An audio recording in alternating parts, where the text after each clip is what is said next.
Hello, and welcome to another episode of the Omnia Performance Podcast with myself, Fergus Crawley, and myself, Fergus and Jonny. We are going to be talking about injury and how we are riddled with them, and you might be too. We're not actually. Well, we kind of are. Well, no. I am. Don't say it. I'm not going to say it. Don't say it. I am lacking in significant injuries. The pendulum has swung. I am currently a little bit riddled with niggles. You are currently without, which is rare. Not actually true. I've got 8 different niggles, but they're just static ones. They're not injuries. They're just who you are now. Yeah. That's just existence. It's like the age-old question. If there's no one around in the woods to hear you scream, do you even scream? Are you still injured? If you're injured all the time, is it even an injury? No, that's actually probably quite a good philosophical question. Because one for another time. It's not anymore, is it? It's so just life. Today is actually going to be about the reasons that people tend to get injured from a real top-line superficial point of view with our experience of people coming into hybrid training, just to set the scene. And then we're going to break down the method and suggestions that we have for managing injury, which is actually quite simple. So don't expect anything weird and wonderful. No, the answers to these things are often quite simple, but difficult to find when you're the one that it is happening to, which is, I guess, why this is useful for people. Yeah. So for context, I currently have some bursitis in my left hip flexor, which is stopping me from squatting. And I am just, I think maybe, coming out of the back end of having a pretty frustrated ankle and calf after rolling it 4 weeks ago tomorrow whilst running across Ibiza. So I've not been able to hit my normal running volume. That has then sort of had some compensation effect on my left-hand side. So I've just kind of felt a bit beaten up for the past couple of weeks. For the first time in a long time, because anyone that's followed what I get up to, you'll know that for the amount of stupid stuff I do, I actually haven't had any serious injuries for quite a while. Yeah. It all sort of Teflons and rolls down the hill to me, doesn't it? I mean, you haven't had any serious injuries for the past couple of years. Past couple of weeks. Past couple of weeks. Tore my hamstring off. Oh, you did take your hamstring. Yeah. So you recovered from. Well, it's a good time to do this podcast because we can talk about it from very immediate experience for both of us. Yeah, I've literally, I guess today, I would say I'm now injury free. It's recovered, it's rehabbed. I feel good. I think there's everything that I was doing. Him. Yeah, everything I was doing before, I can do again. I think. We'll Until tomorrow. Yeah, we'll touch on that as well because that's an interesting part of it. But I think to your point, to your introduction, we'll probably start at the why and how are people getting injured? Well, that's an interesting starting place, but I think the place that we should really begin is by asking you all to follow or subscribe on whatever platform you're listening on. Make sure that you rate and or review the show on whatever platform you're listening on. Do please check us out on YouTube, as we have a huge focus on video content this year and moving forwards. And make sure to check out the mailing list link down below, because you'll get something sent to your inbox that will be valuable to you if you register there. So now that you've done all of that, let's actually begin by talking about the most common reasons that people tend to get injured when entering the world of hybrid training. Doing stupid things. That's it. The end. The end. So there's two reasons really, aren't there? Yeah. You cover number one, I'll cover number two. Number one being? Number one in my mind is they're doing too much. And that tends to be, again, most podcasts that we've done where we talk about why people might come to us or what the experience that we've had in terms of dealing with people from within our own kind of niche or our own hybrid world, if you like, is that people arrive at that having tried to find a way to blend different disciplines and not really managed it. And one of the things that happens is they try and put two programs together, don't they? 100% of one, 100% of the other, which we've talked about many times. And in doing so, they overtrain and they push themselves too hard and they try and fill up the volume with this and the volume of that. And then what also tends to happen is they think, well, I'm doing it wrong. Maybe I should work harder. And they end up hitting a point where, the body simply can't cope. And whether it's an efficiency leak, whether it's straight up loading too much on the bar for that particular day, whether it's not understanding what their volume capacity is, not auto-regulating enough, all these things I think we'll cover off. Something breaks, something hurts, something twists, something tears. And key detail is in any sport, from a research point of view, the biggest indicator of predicting injury, aside from trauma-related, like you roll something or you get hit by a car, etc. It's less of an injury, more of an event. Not a good one. Anyway, the point being that evidence massively supports the most consistent contributing factor to injury in athletes is too aggressive a curve of volume increase. Yeah, under recovery, I guess, and whichever mechanism you come at that from. I mean, you get a lot of data supporting the fact that people aren't sleeping enough, and but then if you're overtraining and you're pushing it, your sleep's going to be affected and all the rest of it. So it's kind of what comes first, the chicken or the egg. And we do find very often, actually, it's the chicken. If the chicken is the overtraining itself, because then that affects sleep and it affects recovery and it affects decision-making process and all kinds of things. And so you end up with something that's just sort of ready to go at any given point. And it could be something relatively insignificant in that it's just a little twist or a tweak or just overall just massive fatigue that you can't recover from. Or it could be something at the other end of that scale that's quite catastrophic, like a break or a tear, or something that takes a long time to recover from. Either way, that still really knocks people back, and it's something that's actually avoidable. So the first point and biggest contributing factor that we see is people doing too much too soon. Yeah. The second point is skillfulness or lack thereof. Yeah. And if you're going into new or novel disciplines or disciplines that you haven't necessarily taken part in since PE at school, then there's going to be a skill acquisition period of time, which is where the training is valuable rather than the actual volume and intensity and all the things that go with actual programming first and foremost. So let's use an example, not hip flexors, rotator cuffs. Essentially, if you're getting back in the pool for the first time in a while, you're much more muscular than you were than when you were 14 and getting your Frosties badge. You are going to be dealing with different biomechanics. You're going to be dealing with different tension points. You're going to be moving in a way that you haven't moved in for a long time, which means that you need to manage the disproportionate amount of fatigue that you will generate by realigning yourself with that skill, which then means that if you're under recovered going into a heavy bench press set or vice versa, then you are exposing yourself to injury more than somebody who wasn't doing those things. It doesn't mean you're going to be injured if you're new to swimming and you're lifting heavy. It means that you're just playing a game of numbers to some degree. And that's where it feeds back into number one.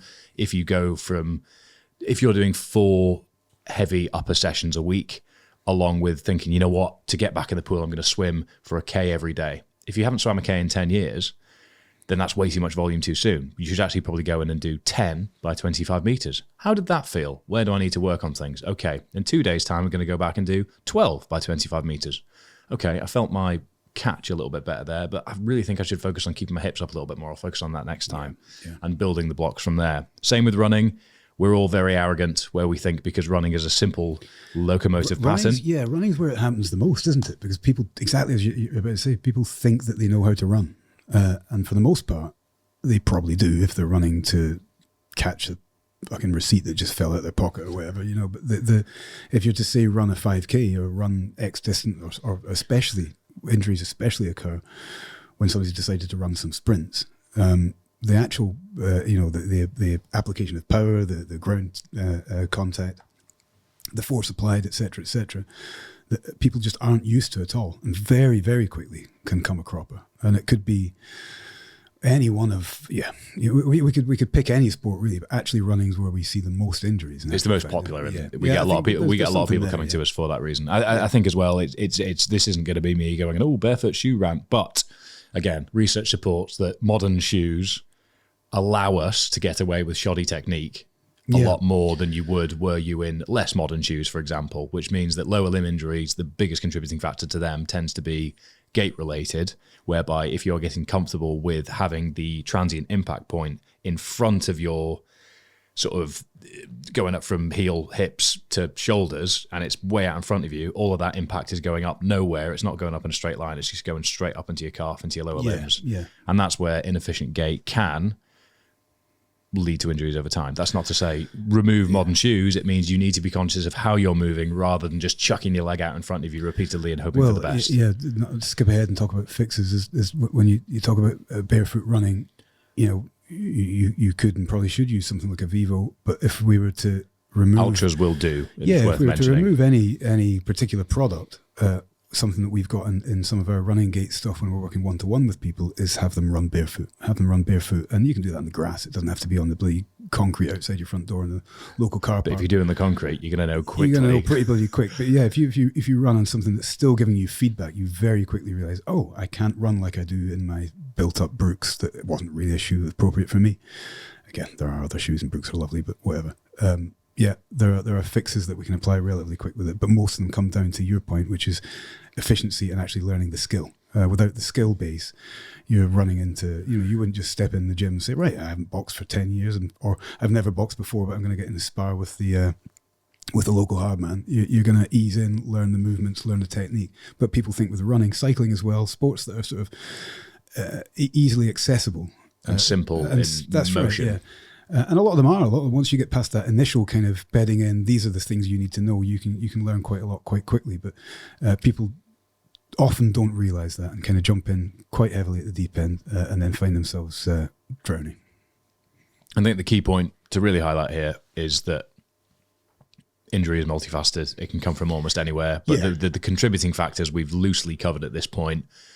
If you're listening and you've got an injury that hasn't come from any of those things, that's not us saying that, oh, maybe you've misdiagnosed it or any of that stuff at all. All we're doing is saying, from our point of view, when people train themselves to injury, it tends to be, broadly speaking, because they've been doing too much training too soon, or they have not given a new or dormant skill the respect and attention it deserves to realign themselves with that skill, and then more importantly, fit that within the context of a training program that operates at either end of the spectrum. Yeah, we could break down the science and look at all in injury profiles and all the rest of it, and probably find ourselves in a massive mess of different parts of a conversation. But ultimately, anecdotally, from a coaching perspective, with 6,000 to 7,000 people through our doors over cumulatively a couple of decades, those are the two contributing factors that we find that are absolutely at the top of the tree every single time. Okay, so how do we manage those? We have very similar. We've always had, before we even knew each other, we had the same attitude to injury, which probably comes from a sporting background. But we are not going to tell you what to do for your injury. We are going to give you some general prescriptions that we hold ourselves accountable to. But the number one thing is to avoid being injured in the first place, and that sounds very, very flippant. But by that I mean that sensible programming, specific goal setting, and then engineering your training towards that goal will keep you accountable within parameters that are sensible, scalable, reasonable, and account for, point number one, scalable volume, point number two, skill acquisition. And that will reduce your chances of being injured due to things within your control. It's not going to stop you sliding out on some gravel and smashing your shoulder off the concrete on your bike. No. But it does mean that you're less likely to just get on the bike one day, start spinning, and just feel your hamstring ping at the bottom of it because you're overworked. And that's where sensible programming becomes absolutely key. Whether you're with us or not, it's important to be sensible and look at realistic growth as a real frequency over all else, or hard work over all else culture that's developing, especially in the sort of quote-unquote hybrid athlete social media sphere, where there seems to be this silent competition of who can do the most amount of hours of training across the most amount of things across the week. Oh, that's just sort of which is just silliness. But it doesn't mean anything really.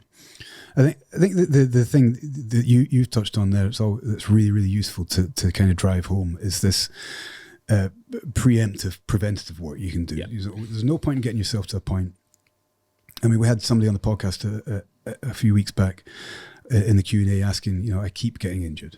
And that's something I could have said 15, 20 years ago. I keep getting injured. What's wrong with me? What's wrong with my programming? It's like, well, if you keep getting injured, if you keep finding yourself in these situations, there is something you're missing on the way in, and you need to kind of identify what that is. And like we say, we're pretty confident that it's one of two things, or recovery related. It could be nutrition related, which it was with me. But again, that's recovery. That's volume. That's not managing what's going in. Yeah. I'm reminded of a conversation with a coach I had years ago, and it's a good analogy that we were in a jiu-jitsu seminar, and it was one of Damien Maya's coaches, and one of the guys in the class, he said, "Anybody got any questions?" One of the guys in the class said, "How do I get out of guillotines? I keep getting caught in guillotines. How do I escape them?" He said, "Well, don't get caught in a guillotine." And the answer seemed so flippant that it was like 50% of the class were quite pissed off about it. It was like, what a shite answer. But I remember thinking that's exactly the best, and I was glad to hear it, because that was one of those things. I kept getting caught in Americanas, and it's like, well, something I'm doing is presenting my arm for this, or something that individual is doing is presenting their neck to be grabbed. If you want to learn how to escape it, you're going to have to learn the mechanism that keeps putting you in it, and the likelihood is you won't get caught in bloody guillotines anymore. So the same thing exists here, is that if you keep picking up knee injuries, or you keep picking up hamstring tears, or if you keep picking up bursitis keeps presenting itself as a problem in your hip flexor or your hip, there's something that's causing that. And so you need to look at the downstream or the upstream considerations there. Likelihood, as we've said, is it's efficiency or it's technique or it's something that you're doing, or but you can find it. Just don't get yourself there in the first place, which again seems flippant, but it's plenty. We can springboard off that into kind of the main point here, which is see a professional. And you will likely have to shop around to find a physiotherapist or a PT, as you'll call them in America, that is amenable and understanding of your individual goals, rather than just saying, stop doing this thing. Oh, you've got a running injury, then stop running. You've got sore knees, don't squat. Idiot. I've had bad experiences. We both use the same physio. Everyone in this room, everyone in this building uses the same physio, and it's taken us years to find somebody that we can rely on, like we can with Benji. Yeah. But that's where it's important with understanding, okay, if we can understand what caused this injury in the first place, what can we then consider moving forward to make sure it doesn't happen again? Exactly that. And that feeds into what you just said there. So I think with everything that we're about to say, and the main point within this conversation is about try not again, in the same way that you don't want to be arrogant and cause yourself an injury by having inefficient gait because, it's just running, isn't it? People make careers over assessing injuries and prescribing solutions. Why would you have that skill if you haven't trained to be able to do it? And Reddit probably isn't the answer either. WebMD definitely isn't. But I think the real important thing there is like you said, is helping you understand what's upstream and what's downstream. The best way to do that is to find a professional you can rely upon and use them, lean on them to understand what things happen. And that will help cover point number one, which is preventing injury in the first place. But I think, I guess 2 points in one there. Overarching summary, work with a professional that you can trust and understands your inputs. And most importantly in this world, doesn't have their own biases over what your training should look like or what your goal should look like. And to suggest that why don't you just swim once a week to keep fit? I once had, before my first hernia operation, I had a GP say, "Oh no, you'll never be able to lift ever again. But you could jog with a little side to side motion, and you could go for a swim, and just keep fit." Have those conversations. And I remember thinking, it's completely missing the reason that I'm here. It's essentially.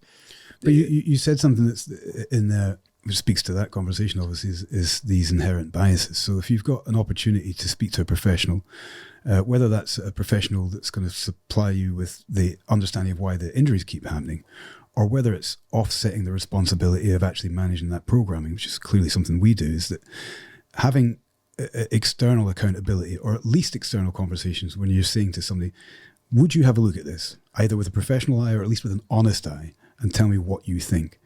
And if you've got somebody who knows what they're looking at, the chances are in those particular scenarios, they're going to say, well, you're injuring yourself because you're doing X, Y, and Z over and over. Or, to speak to our point, you're injuring yourself because your program's so full and you're trying to do so many things at once. And whether you like it or not, you've kind of arrogantly decided that you can sprint, you can run a 4-minute mile or whatever, having not run for 10 years. You need to ease this back. If you can honestly have that conversation where somebody else appraises that and gives you that advice, then you're way ahead of most people, because sitting in your own isolated, sort of slightly biased, and we're all biased on our own, you need that external conversation to happen. If you're in that kind of bubble, then the likelihood of you finding the answers are slim to none.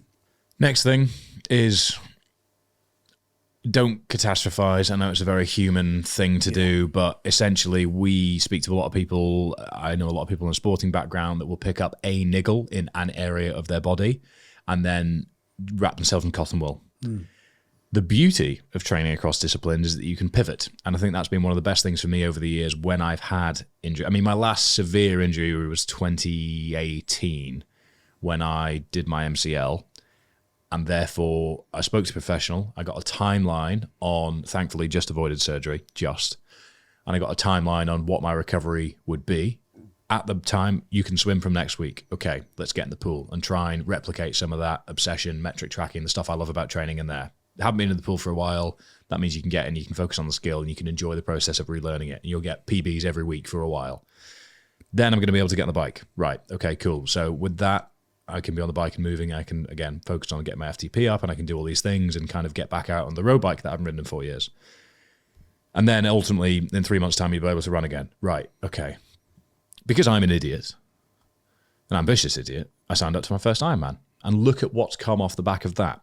Had I not been in the position where I was willing to pivot and realign my identity and training focus to something else, I would have had a bit of a meltdown. If I have a rotator cuff that isn't allowing me to press, then 1/3 of powerlifting was unavailable to me. If I have a lower back injury, squat, benching, and deadlifting was off the table. So whenever I was just powerlifting, it was always very difficult for me to manage injury.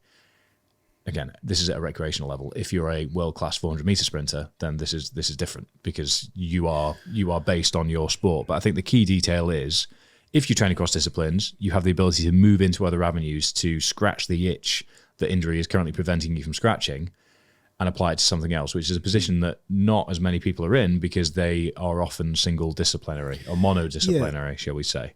To that point as well, though, to the idea of catastrophizing is we see people that are in single disciplines. We don't just look after hybrid athletes. We look after people in very specialist areas. And I have for a long time, and I've been in a very specialist area. And it's something that I would encourage people to sort of check themselves attitudinally about is the idea that, right, I'm injured, that means I'm signed off for the next 8 weeks. You know, how long, doc, is it going to take before my hamstring, let's use me as an example recently, how long is it going to take for my hamstring to heal?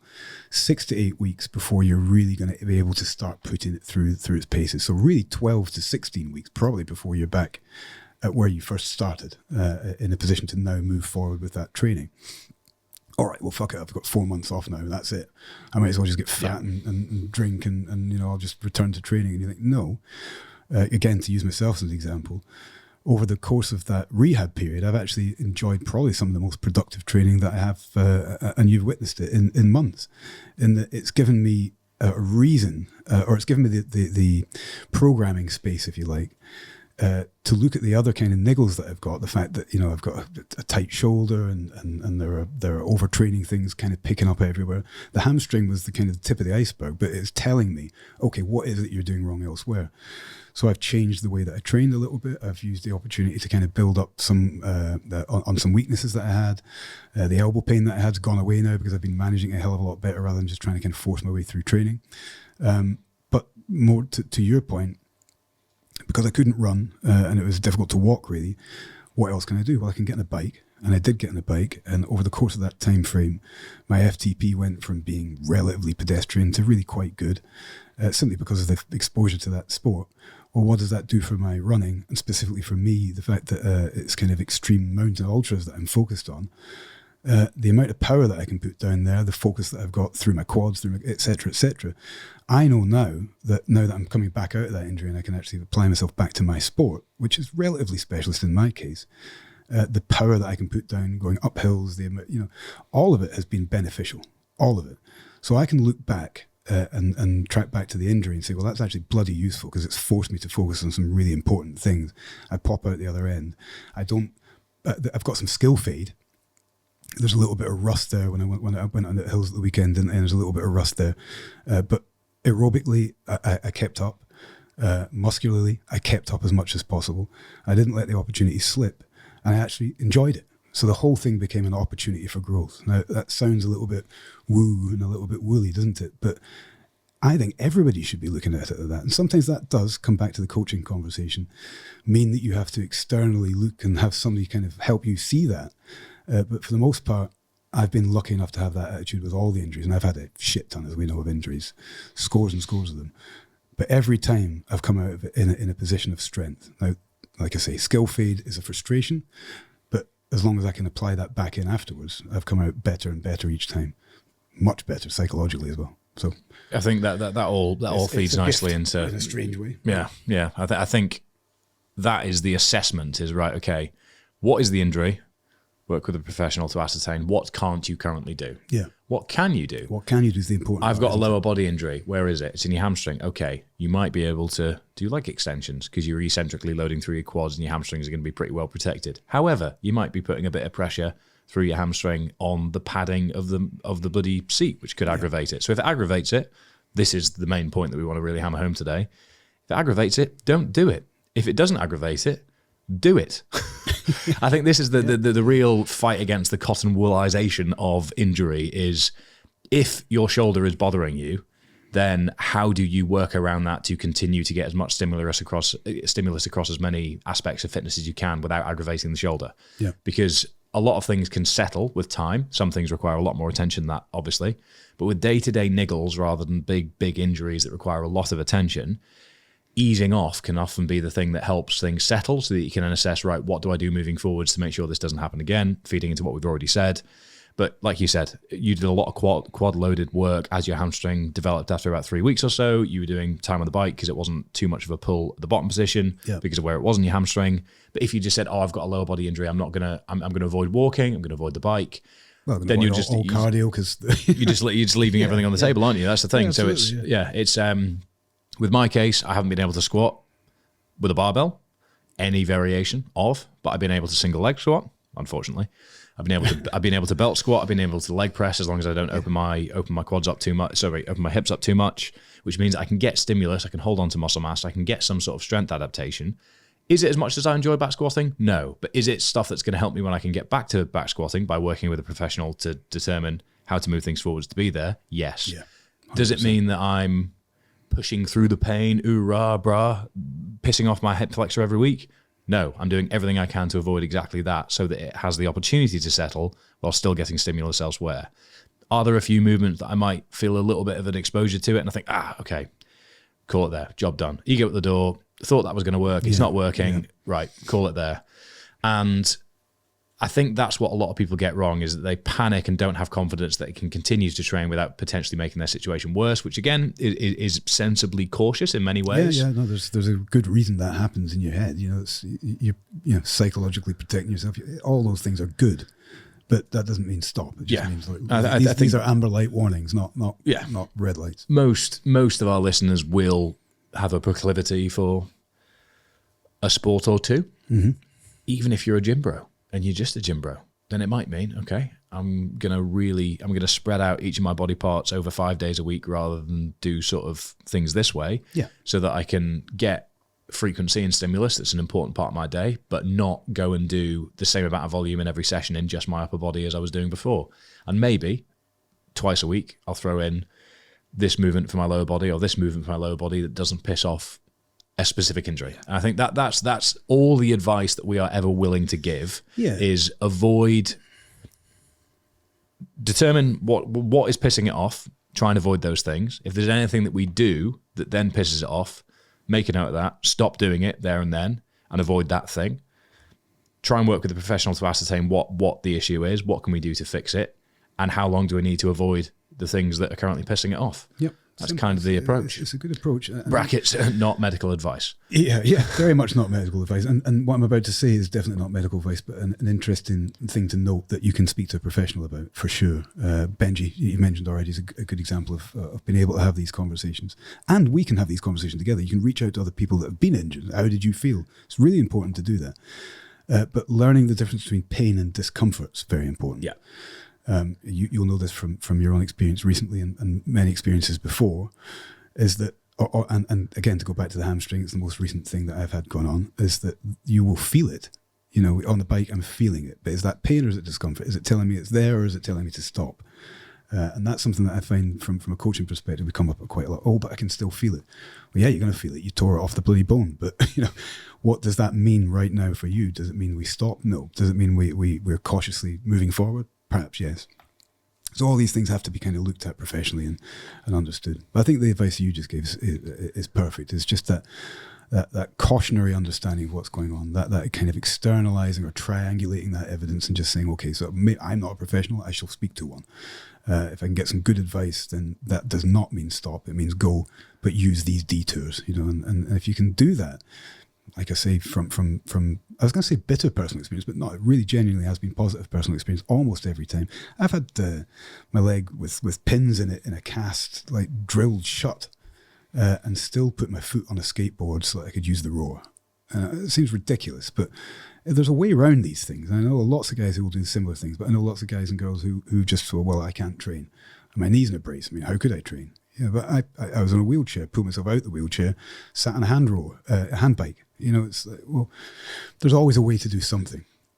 And if you're a driven person, it's important to find those ways. Otherwise, mentally, you'll probably expose yourself to, quote unquote, injury or the potential for injury by taking away a core component of your day-to-day routine. Injury is going to change what you can train physically. But if you completely remove that core component of your day-to-day routine, structure, dopamine release, however you want to look at it, your easy win day-to-day, the black and white metric in an otherwise grey world, not to get morbid, but if that's taken away from you as well because you say, oh, well, I can't do anything. It's a very slippery slope. It's a very slippery slope. Because it's useful to say I've gotten that wrong a few times as well. Yeah, me too. Very deeply down a very slippery slope. So look on it positively. I think so. I think no case is the same. There are somewhat generalized inputs that we can work from, but it's important to mention that every case is unique. Every individual is unique.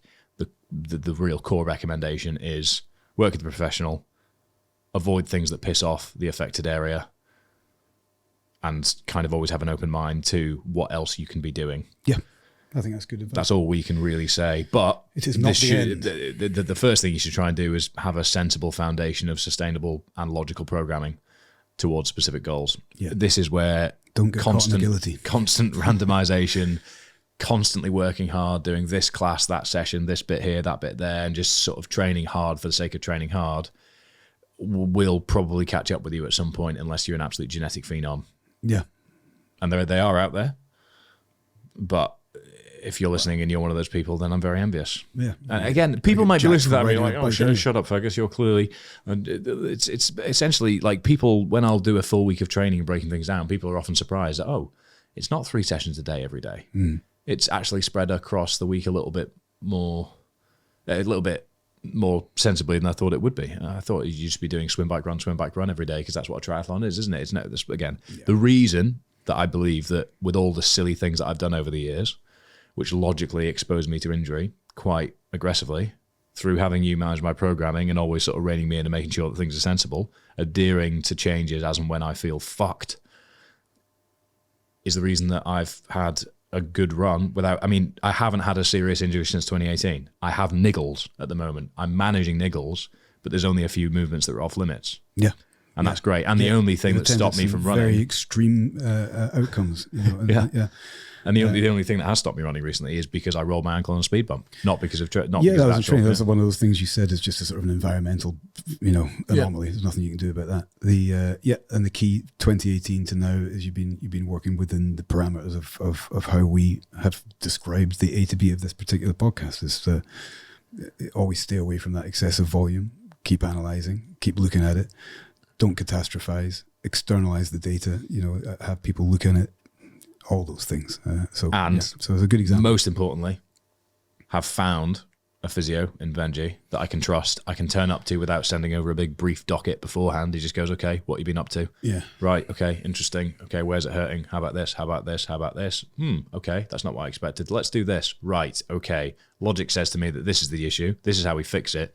Not quite sure on where that's coming from, though. Talk to me about this, this, and this. Okay, we can therefore perhaps assume this. If we do this over the next 4 to 6 weeks, let's see how we come out the back end. Let me know. No black and whites. Take each case as it comes. It is difficult to find people like that. We're very fortunate. They are out there, though. Yeah. If you are in Edinburgh and the Lothians, then Benji and Dunfermline is your man. Hit us up. We'll put you in contact with Benji. If you are not, then make sure to shop around and make sure that you gel with the person. And if they're speaking too much in black and whites and not trying to understand all of the context that goes into what you're doing, then from my experience, that would be a bit of a red flag that they might not be the best sustainable solution for you if you are going to continue training at a high recreational level. Yep. Excellent. Well, let the main lesson of this podcast to be try not get injured in the first place. Yep. Don't get caught in a guillotine. Don't get caught in a guillotine. My injuries are improving. Your injuries have improved and are continuing to improve. So I'm feeling very buoyant after this conversation. Yeah, let's go smash it. Let's go and do 6 hours of I've got my first tempo run in a while today, and then a cool down 5K with pizza and beers this evening. Non-alcoholic beers, key detail. Damn. Anyway, thank you very much for listening. If you have enjoyed that episode, please do share it with a friend. If you've taken anything from it, please do let us know. If you're watching, then comment your thoughts and or feelings down below. If you're not watching, then go and do that because you didn't see that. That'd be great. And rate and or review the show, follow and or subscribe. Thank you very much and adios. Cheerio.